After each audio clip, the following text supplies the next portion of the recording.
It was just another school day at Lowndes High in Valdosta, Georgia, until it wasn't.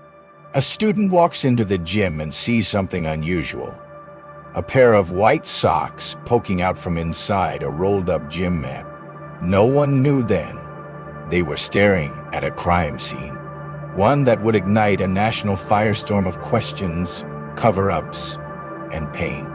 January 11, 2013. The body of 17-year-old Kendrick Johnson is found upside down in a large rolled-up wrestling mat. School officials say it's an accident, that he fell in while trying to retrieve a shoe.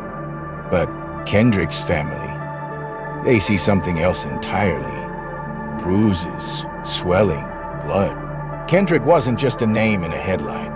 He was a vibrant, athletic teenager, known for his love of sports, his quiet strength, and the deep love of his tight-knit family.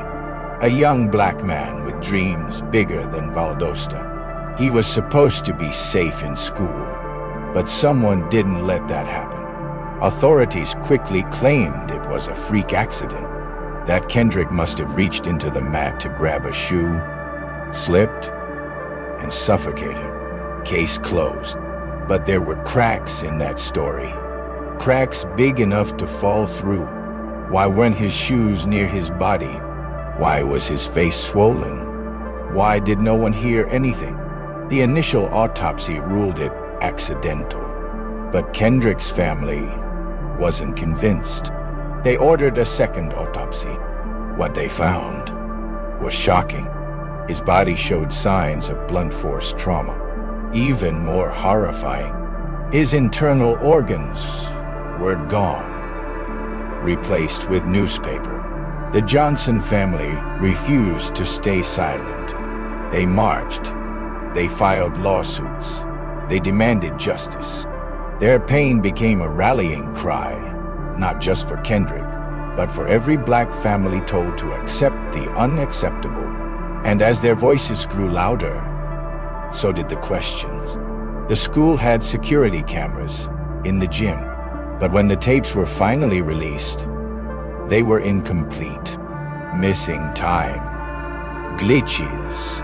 Kendrick is seen walking into the gym, but not what happens next. What was on the missing footage? And who had something to hide? Whispers began to surface of a fight, of threats, of a cover-up. Names began floating around, including the sons of an FBI agent, but no charges were filed. The town became divided. Was this justice or protection? Under growing pressure, the Department of Justice launched a federal investigation. The hope was clear: find the truth. But after years of digging, the DOJ closed the case. No charges. The Johnsons were devastated again, but their belief never wavered. Kendrick was murdered. A third autopsy was done. More signs of trauma. Independent forensic experts cast more doubt on the accident theory. The mat was too narrow. Kendrick was too broad. Nothing added up except the pain. The Johnsons filed wrongful death suits. Defamation suits flew back at them. The system began to push back, hard. But they had something stronger than law. They had a cause, and they weren't backing down.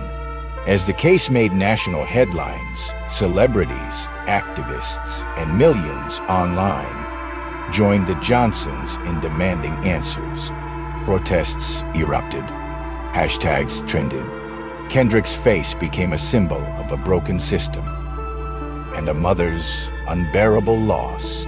In 2021, the case was reopened by the local sheriff, citing new evidence. But once again, no charges.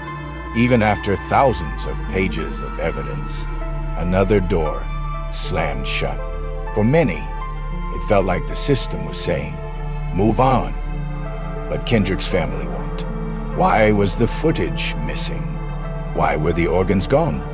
Why did so many fail to ask the hard questions? Was Kendrick Johnson's death a tragic accident or a covered-up crime? Some stories don't have endings, just echoes. Kendrick Johnson's death still echoes in the halls of justice, in the cries of a mother, and in the hearts of those still asking, what happened in that gym? The truth is out there, but will it ever be found?